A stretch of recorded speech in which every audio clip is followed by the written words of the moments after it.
O secretário de Estado dos Estados Unidos, Antony Blinken, afirmou hoje que a Ucrânia, em algum momento, vai se tornar um membro da Organização do Tratado do Atlântico Norte, a OTAN.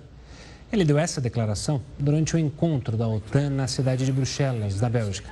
Blinken disse que o apoio da OTAN é sólido e que os membros da aliança vão fazer tudo o que podem para apoiar o país na guerra contra a Rússia, que invadiu o território ucraniano em fevereiro de 2022.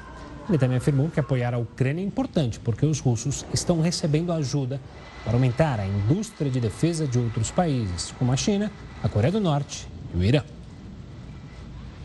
E para entendermos o impacto dessa frase de Blinken, nós recebemos agora o professor de Relações Internacionais, Guilherme Bistronsky. Olá, professor, seja muito bem-vindo mais uma vez aqui ao Jornal da Record News. Boa noite, tudo bem com vocês? Tudo bom, professor. Essa fala, então, de Antony Blinken não é nada afirmativo. Ele deixa uma coisa meio vaga ali no ar, que um dia, talvez... Você acredita realmente nessa possibilidade? E se sim, isso jamais aconteceria agora, enquanto a Ucrânia está em guerra? Perfeito. Isso jamais poderia acontecer agora, na medida em que não seria possível o ingresso de um Estado no âmbito da OTAN, enquanto o seu território ainda passa por alguma espécie de conflagração. Tá? Antes de terminar o conflito entre a Ucrânia e a Rússia, o ingresso da Ucrânia na OTAN seria impossível pelo fato de que a OTAN não viria a ter a possibilidade de apoiar a Ucrânia em uma situação de um conflito armado que continua a acontecer. O que parece que nós temos aí em vista nos próximos meses, se a situação não mudar muito de figura, se continuar a Rússia e a Ucrânia sem conseguirem, em suas ofensivas, ocupar uma parte maior de território do que elas atualmente ocupam, o que nós temos se desenhando nos próximos meses, talvez no próximo ano, é talvez uma possibilidade de armistício, um cessar-fogo de duração indeterminada, em que, na prática, a Rússia manteria os territórios que já se encontram sob seu controle e que ela, mediante legislação, já incorporou aqui ao país em questão, já são objeto de regulamentação pelas leis da própria Rússia, e o ingresso, eventualmente, da Ucrânia na OTAN somente garantiria a defesa dessa parcela de território que a Ucrânia hoje ainda consegue manter controle. Então, só o oeste da Ucrânia e algumas regiões a leste do rio de Dnipro ficariam cobertas pelo acordo da OTAN. Somente se a Rússia viesse realmente a invadir essas partes do território da Ucrânia, é que os demais membros da aliança poderiam eventualmente invocar o artigo 5º lá da Constituição da OTAN e vir em ajuda dela. Parece que nós estamos caminhando, infelizmente, porque nós temos uma agressão como início disso tudo por parte da Rússia, mas parece que estamos caminhando no contexto da Ucrânia para uma situação bastante semelhante àquela que existe já aqui há muitas décadas entre as duas Coreias, em que há um armistício, não há uma paz definitiva e que a situação na prática não se resolve, há zonas desmilitarizadas, há um conflito latente, mas sem uma solução definitiva.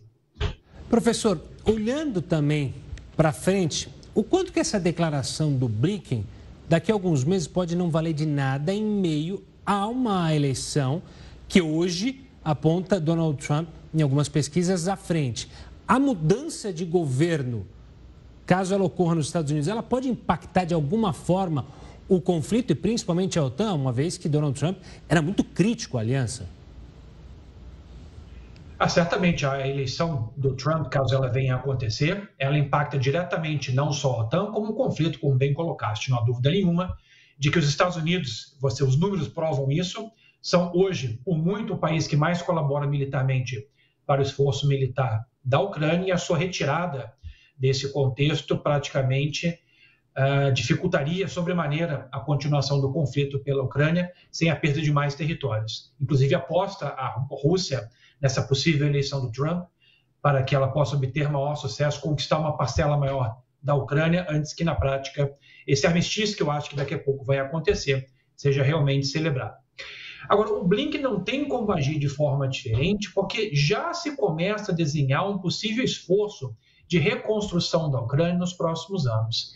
E é bastante razoável compreender, bastante razoável entender que ninguém vai colocar um centavo na Ucrânia em esforços de reconstrução se não houver alguma garantia de que no futuro a Ucrânia como um todo não vai ser objeto de uma nova agressão russa que eventualmente possa conseguir a conquista do território como um todo. Ninguém vai colocar dinheiro na Ucrânia para daqui a alguns anos a Rússia vir e conquistar eventualmente uma parcela maior de território e esses investimentos na prática acabarem sendo perdidos. Então precisa a Ucrânia desse tipo de declaração por parte dos Estados Unidos, também por parte dos países europeus, que teriam certamente que contribuir muito mais caso os Estados Unidos venham realmente a sair dessa, digamos assim, desse espectro de países que estão ajudando a Ucrânia.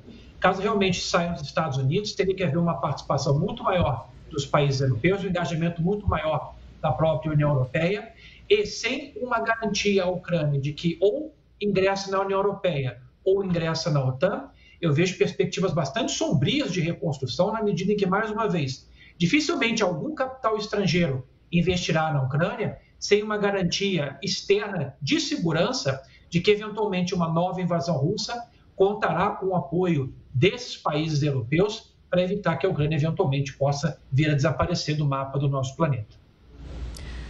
Tá certo, professor. Muito obrigada pela entrevista. Uma boa noite e até a próxima. Uma boa noite. Até mais. Até mais.